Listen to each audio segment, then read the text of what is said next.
Hi. Thank you. Okay, to start this off, if you're comfortable, please share your name, your pronouns, your gender, and your sexuality. Start. I'm Monique. My pronouns are she, her, and I'm a pansexual woman. Hi, I'm Solera. My pronouns are she, her, and I am a woman, and I am bi-curious. My name is Nico. My pronouns are he, him, and I'm a gay man. My name is Naomi. My pronouns are she, her, and I'm a bisexual woman. My name is Drew. I go by he, him, and I'm a straight man. All right. To start off with our first real question, do any of you know the definition of intersectionality? No? Oh. Oh, really? Alrighty. Okay. Well, Enlighten us, please. thank you. Okay, so defined by Kimberly Crenshaw, this is like the by definition. If the interconnected nature of social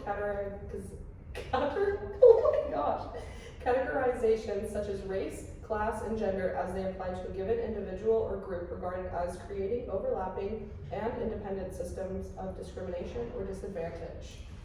I know, that was a lot. Thank you. I'm gonna need you to break that down. No. I'll give you a minute to kind of like think about that. I didn't process this. Okay. I'm gonna agree with Solera on that one. All right. So in short terms, it's basically like the overlapping of different identities. For example, like as a whole, like you would say, like women are discriminated against, but as a bigger whole, Black women are discriminated against more. That's like an overlapping of race and like gender. Boom. Big overlap. Yep. Thank you. Okay. So now with that definition, why do we think intersectionality is important and why do we need a definition? Well, I feel like I'm just going to answer the second half of that. Okay. And I'm just going to say I didn't even know the definition of that until you informed us. Yeah, but it's been a thing. And Like, yeah, it's you been can recognize yeah. it's been a thing. And so I feel like it's important to know that because the fact that none of us knew it but you, I feel like it's important that we learn that because it can like enlighten us on other people's struggles. And before this class, I didn't know the term either, so. I think that a definition when discussing any societal issue is important because sometimes people have different definitions for things. True. And then you're just talking about semantics and not really getting to any common. It's a good place to like start common ground. Okay. And I think intersectionality is important when discussing societal issues because everybody has a different experience and like a white woman is going to have a different experience from a Black woman, and recognizing the differences in other aspects of your identity can make conversation about shared aspects Easier? easier and like more accurate. Good. Everybody knows what they're talking about. Yeah. Same terms. Okay. Anybody else like to add on this matter? I think they really summed it up Yeah, quite I well. Yeah, I know. That was beautiful. That I was want to beautiful. repeat what was All right. said. Okay. This is an easier one, I promise. Please describe sexual reproduction. All right. Yeah. Like, It's got a little quiet on this side. Let's start I'll with take this one, guys. Yeah. Go for it. So when a man and a woman, Okay. sexual reproduction. Yes. When a male and a female come together and have a child. Wow. yes. Anybody else have a little more of the biology? I'm gonna hit him with when a penis is inserted into a vagina and Okay. genital Okay. secretion from the penis fertilizes the egg and out comes the baby Beautiful. with a few steps in between. Yes. Yeah. I would even argue there's artificial insemination. That So too. I would just say when sperm and an egg fertilize and create an embryo. Beautiful. I agree with Solera. Okay. Naomi, do you have anything to add to sexual reproduction? No, I don't. Alrighty. So within that process, do you think the sperm or the egg is more important? Or do you think like one does more like work? No. I'd say it's an even. It's an even thing? Yeah, you can't have one. I mean, like, you need both. Yeah, Yeah. exactly. I feel like 50. without, you can't have a baby without both parts, and like to say that one does more work than the other in creating life, I think is not necessarily true. Alright. Anything else? would say that in the context of like sex to reproduce, that I would say that the man kind of like plays a bigger role in that because he has to like come and like to make the sperm happen, whereas like the woman is kind of just there. Just True. because like I would argue, like, yeah. I agree. You're not wrong. All of these are very valid. So with that, we read this article in class by Emily Martin, and she was looking into the idea of like how we see the egg and the sperm in like a very boy-girl, like gender stereotypical way. So with that, do you feel like the way you think of sexual reproduction has been influenced by the way that the biological process has been explained? Yeah, honestly, I definitely feel like societally, like reproduction has kind of been like skewed, and like the idea of reproduction is very like different in everyone's opinion. So I think yeah, definitely. Yeah. And if I can like interrupt before anybody else goes, like we normally hear about like the sperm as being like such a like great strong swimmer, and like the egg's just kind of there, like she just happens to be there at the right time, and like that's not even like biologically correct, but that's just the way that it's been skewed in such a gendered way. Yeah, I agree. Thank you. Thank you. Okay, so something else like in sex ed courses, we get like, obviously, we all know we have very, very poor explanation on like the actual true biology. Yeah. And do you feel like gender roles would be less ingrained, especially from a young age, if like sex ed was presented in a more like biologically accurate way? Yeah. I do want to just say, I was thinking about this when you presented that question, like, just as a, example, like the, interviews where people go up and like man on the street style interviews. I've seen so many where women will go up to random men and ask them just questions about anatomy, and they just completely have no clue what anything is. And I feel like educating educating everybody on what our bodies actually are is important. Good. Anybody else? Half and half. Advertisement plays a big key role in how we grow up. Because if you look at like children's commercials, guys and girls are like totally different. It's like pink versus like black and blue. So I mean, maybe that would play like somewhat of a role, but Wouldn't solve it. overall, I don't think it would solve the whole problem. I feel like, so I had sex education in 5th grade, and it was very like based in biology, but also the boys and girls were separated. So it was like boys couldn't learn about girl stuff with girls there, because then that's like too much. Like they have to learn that in private, like with other boys, and girls have to learn about boys in private with other girls. And so I feel like that made like sex and bodies very like a taboo thing. And I think also just like not even just sex education as it is for reproductive purposes, but the way that sex is in like love and relationships is very important in breaking down gender roles, and just like really doing that as like a group discussion. And like everybody's different experiences, I think would be better. Going off of what Solera just said, I also learned sex ed in 5th grade as well, and the boys and the girls were separated just like you. And basically, we never really learned about how sex worked even in 5th grade. We learned about like erections and periods, and we never actually learned about real sex. And I feel like boys learned about sex through like consuming like pornography rather than like actual like structured education. Very valid. I would also say that like ideas of abstinence and like pregnancy prevention very much enforces gender roles, and just also the idea that like men can have sex and that's like cool and good, but like women need to like abstain. because at the end of the day, like the woman is the one who like gets pregnant, and just like the shame surrounded by that too. Any last final words on that? No, honestly, I agree with both of them, like, very much. So I think, like, having We a need more, better sex ed. yeah, we need better sex ed, more, like, open conversations, because I feel like the most important part about, like, difficult topics is having difficult conversations. And so if we separate and try to, you know, like, inform in a, like, Neutral. Yeah. And like a neutral setting, yeah, no, having, like, everybody together, because why is it that we can't talk about sex? Yeah, definitely. Like in my experience, like I had like previous sex ed, but by the time I got into like 6th grade, they split us up into boys, girls, and parents. So like they were teaching our parents stuff that we weren't allowed to know. It was all just like very shameful, and the girls was like 5 hours, the boys was an hour, and the rest was on the playground.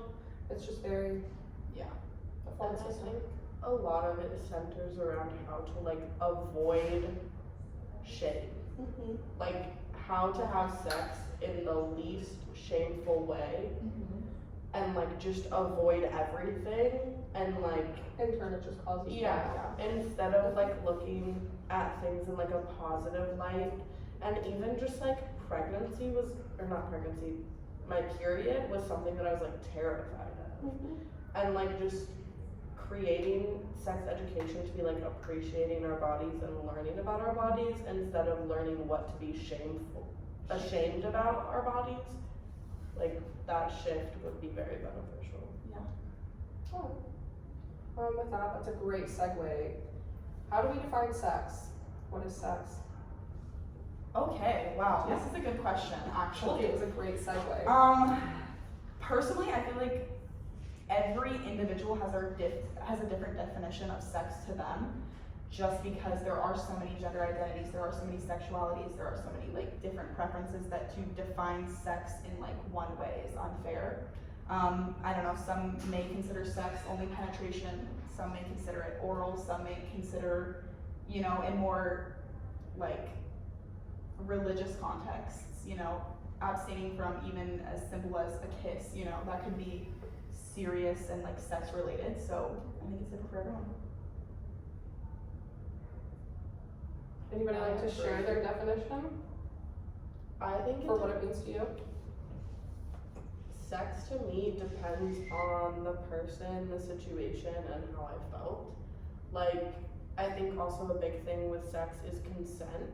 And like, as a woman, I've experienced a lot of like non-consensual things, and I don't like saying that that was like, I participated in sex, when like, I look back on those, because I didn't want to do that. I think sex is like anything that I enjoy, or like I felt comfortable doing and that I wanted to do, that is like more sexual in nature. I think anything beyond making out, if like clothes are coming off, to me that's sex. Cool. Yeah. Anybody on this side of the room? And or Nico? I don't know, I feel like I've been chiming in, I feel like Okay. Drew should So- have the floor here. Can you share your definition of sex? Sure. Sex to me, I would say it involves no clothes. Okay. An insertion of some sort. Yeah, just, you know, how you're doing in the situation. If you're both like mutually, you know, like having a great time. Yeah, no, I think it's just about like how it feels in the moment. Yeah, Good. it's a mental state, not an action. That's a very, very good statement. Okay, well, you guys kind of answered that with your responses, but do you think there's room for change with that definition? Like, clearly that definition morphs over time for, I would assume for everyone. Yeah. I also think that sex and like the idea of virginity and like body count is all like a weird social construct that like shouldn't exist, and I don't think there should be like a set in stone definition of what sex is, because I think for everybody that's such a different experience, and it should just be everybody does what they're comfortable with sexually, and like that is what it is, and nobody has to explain or like justify or define the sex that they've had or not had. Okay. In class, we read this like blog from Greta Christina on like her own like personal journey of like what sex means to her and like how it's evolved with her. And even if it's important to like have a definition of sex, like do we need one? So kind of like off of what Solera was saying, like do you think a definition is important? The reason I didn't answer your previous question is because I don't think a definition is important. As long as it's something that matters to you, it shouldn't matter to anyone else. Okay. Like, it's just you. So something that like really gets brought up with this is in legal cases. Do we need a definition of sex and in turn rape for legal cases? Well, of course, both parties have to consent. But like, it's like a whole thing. That's where it gets tricky. But I feel like, you know, everyone knows there should be consent. But It's yeah, a lot harder. it's harder, yeah. Mhm. Yeah, definitely. I feel like in like legal cases, it's always like he said, she said, and so it's really hard to like make cases for that. And I feel like having a definition for sex wouldn't necessarily solve that because it's still at the end of the day, he said, she said, and I feel like, yeah. I think there can be a definition to make like different, like you know how there's like different levels to like crimes, because even just grabbing someone's butt, if they don't want that, that's sexual assault or like harassment. And so I think you could do like, if something was like an unwanted touch, that's its own level. If something was like clothes were off, if something was penetration, and like those can be different levels, but that's all still sexual assault, and all of that should have legal repercussions. Definitely. I mean, also even just not touching, even just making sexual remarks, that is sexual harassment, that is not okay. Any last words on that? Alrighty, kind of switching gears. When you think of reproductive justice, what comes to mind? Wow, abortion, like. That's the first thing? I think that's the first thing, yeah, when I think of reproductive justice, I think like having access to safe abortions is like the number one. I think it is the number one thing. And like just recently in the media with all of the like abortion bans going in place and things like this, it's really like depressing, honestly, seeing women and people who are able to have children go through life-threatening cases of pregnancy. It's just unfair. So I think that's like my main thing. I also think of access to birth control before that and proper sex education. I think about how also artificial insemination and adoption, I also think about the children from artificial inseminations and their right to their medical history and just the whole process of getting donors for eggs or sperm, and also adoption, just like the whole agency. And I think about how I feel like adoption is more of a traumatic thing for the child than Definitely. is kind of portrayed, and it's seen as like an easy thing, but it's actually something that people who are adopting really need to be made aware of. So I also think of like the children involved in reproductive, The lives that are being alternative reproduction, reproductive options for people who can't get pregnant on their own. Okay. Like Monique, definitely before this class, that was like the first thing. Like I'm very, very pro-choice, so that was the first thing that came to my mind. We read this thing by Dorothy Roberts called Killing the Black Body, I believe, and it presents like this idea of like a reproductive war basically on Black women and the stigma around like their reproduction. And she just really brought that idea up, that it's always inherently seen that the Black woman is passing on her like bad genes with like welfare queens and just the crack epidemic and all of these things that are very much like false societal things. And then not to mention, I mean, you take it back, what, 50, 60 years ago, and it was the black women who couldn't take care of their own children, but were taking perfect care of white women's children and keeping their house, yet they were seen like as unfit mothers. And that was basically like what this book was on.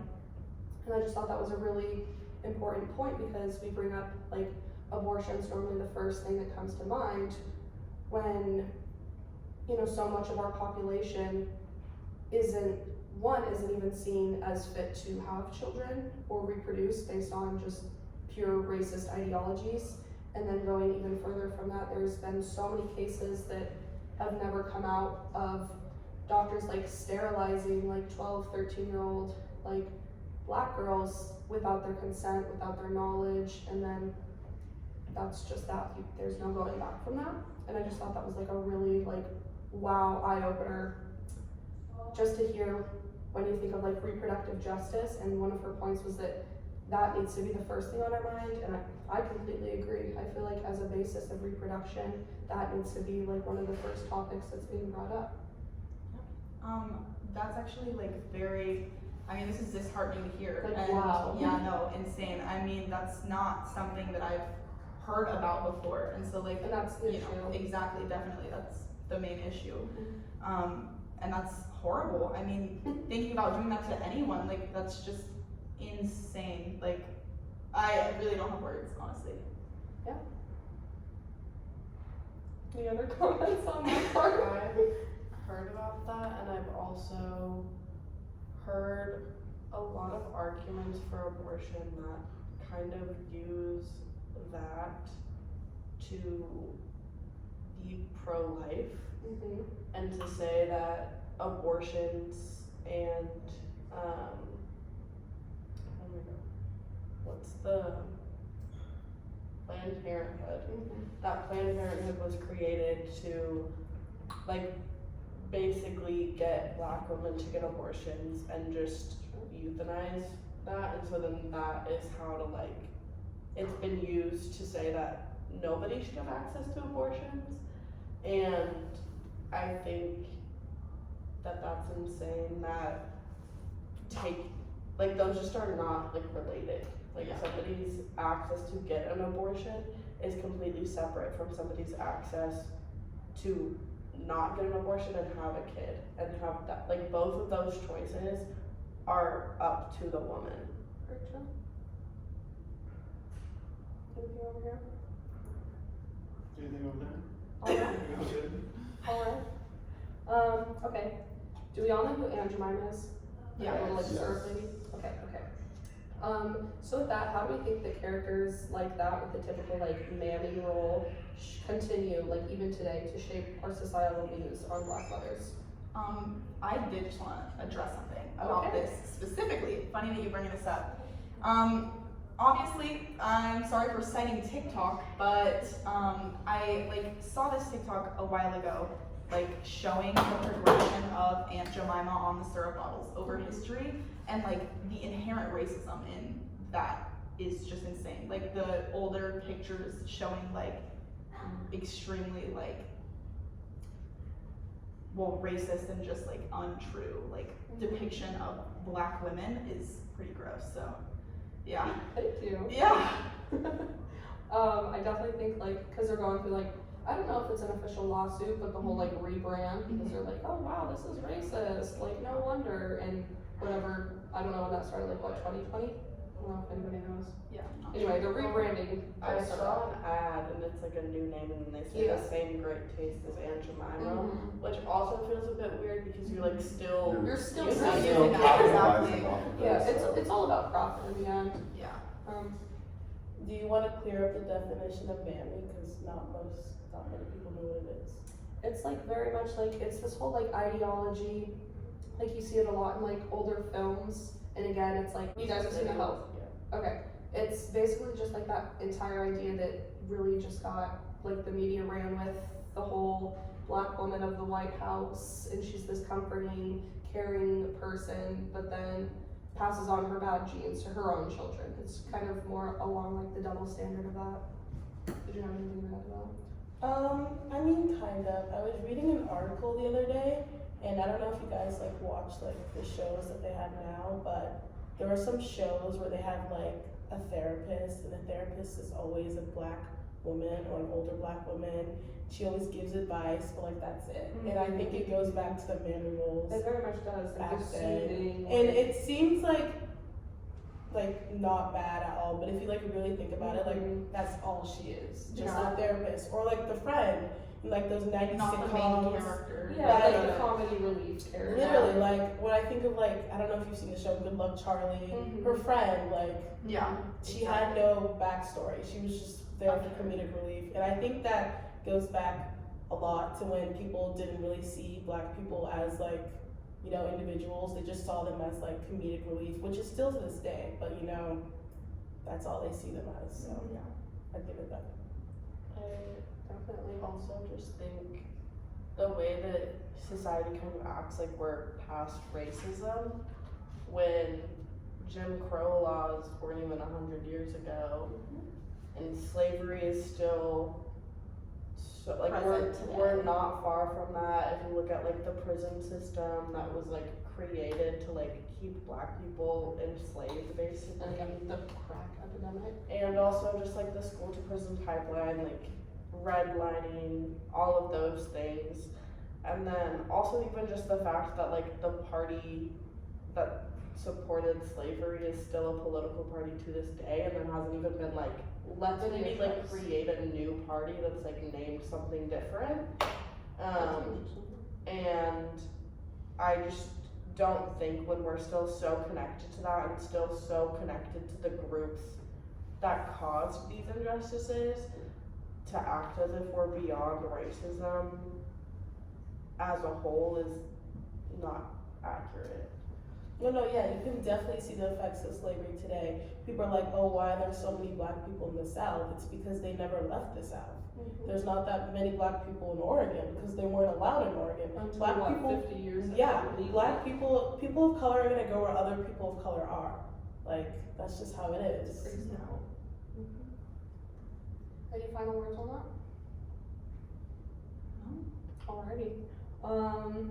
My last question is, how do we think that we can like actively like combat and break down the stigma? And or can we? I just think that I don't think we can, like, there's always gonna be people that are gonna say different stuff, but I think that if we continue to educate, like, our kids and hope they educate their future kids and so on, I think it'll help a lot, but especially with, like, the older generation slowly dying out, thank God, that we as, like, Gen Z, we're not there yet, but, like, we're way farther than they were, for sure. But I think even in comparison of like Gen Z and millennials, like the jump is very, very drastic with like the influence of media and everything, that I think eventually we could get somewhere. And especially if you're not like affected by the stigma, I think it would be really helpful to educate yourself on topics so that you know and you're aware of it, so stuff doesn't happen again. Yeah, I definitely agree with what Naomi said about education. I feel like plays a big role in like helping like the younger generation be better than. History truly does repeat itself. Yeah, and like I mean, even the way that I was educated, like we were taught that like the mission system was good, and that like Native Americans were like cultured in the mission systems, and like all these things that we learned that like I look back on and like that's not historically accurate. Because you educated yourself, you took Yeah. that upon yourself. Yeah, and not everybody does that. Which goes back to the school system of how like Very much so. kids are taught American history. It's not true. Yeah. Like even It's in very Florida, what are whitewashed. they doing today? They're trying to like water down what slavery, the Yeah. civil rights is, and what the Native Americans went through. Like Exactly. they need to learn the harsh truth so that it doesn't repeat itself. Yeah. I think that's so true. Like genuinely, just like education as a whole needs to improve in order for us as a society and people as individuals to be better. I also think I've heard about the way that in Germany they address the Holocaust, and it's a way more, what's the word, like upfront, confrontation Yeah. of what history was. It's very harsh. Whereas in the US, I feel like there's more of a kind of like nationalistic approach of like America's great and there haven't ever been any issues. Like we didn't come in and like completely wipe away indigenous culture and people. We came in and we discovered a new land and helped them learn vital information that was holding them back from the Western world. And just like Again, the very phrasing, whitewashed, like yeah. savior.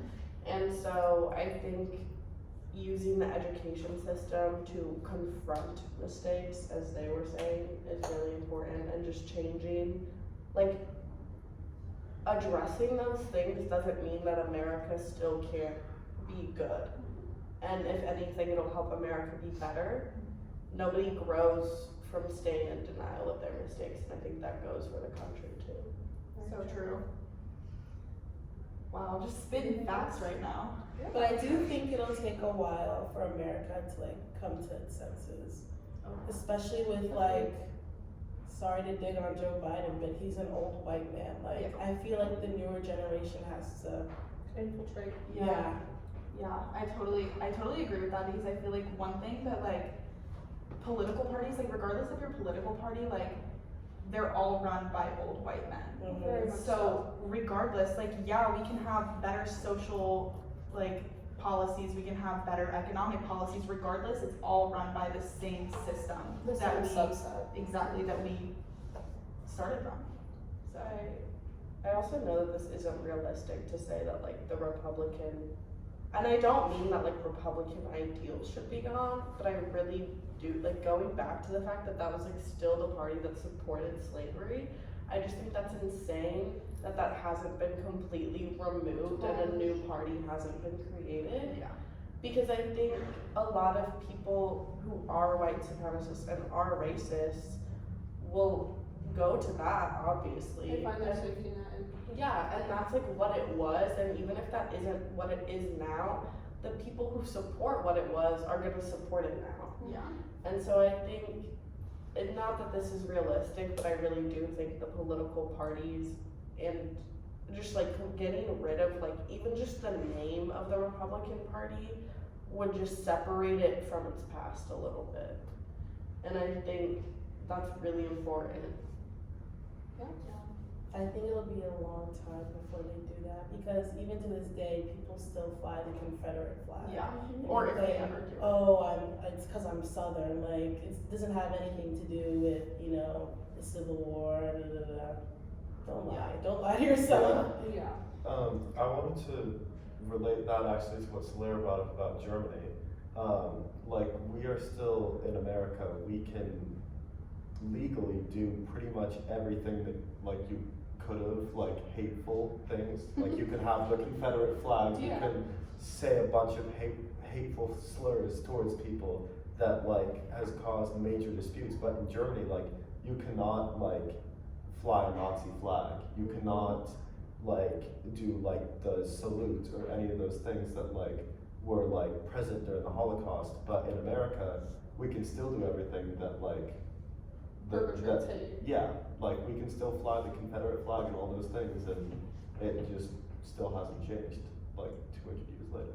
And even like swastika, like none of that stuff that's outlawed there too, that's not outlawed here. Yeah. And we were against the Holocaust Yeah. politically, but we still allow that. Yeah. Like I am Jewish on my dad's side, but I'm not even like I don't go to temple, I didn't have a bar mitzvah, but in my high school there were swastikas in every single textbook, on every single bathroom stall, on the walls, everywhere. And I just remember being like, oh my god.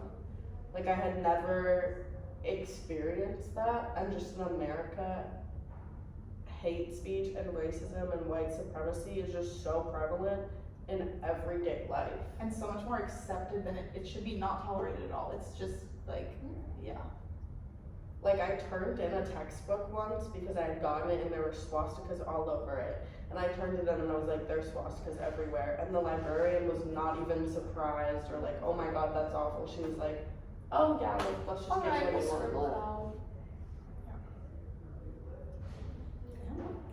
Any last words? All I gotta say to finish this off is, I just think it's gonna take the older generation signing off. I mean, this whole like thing of, oh, they have old wisdom, they've lived all these years, like that's bullshit. I'm sorry, but you know, it's changed so much, and what they grew up with is like where their minds probably still are, and you know, using social media, which is probably the best way to get information out there for people of all ages. I mean, that's what it's gonna take, pretty much. Alright, with that, thank you all for your great ideas and your time. Thank you. Thank you so much, this was an Thank amazing you. Have a great time. experience. Oh wow, thank you, thank you. Go Ducks! Go Ducks! Go Ducks. Wow.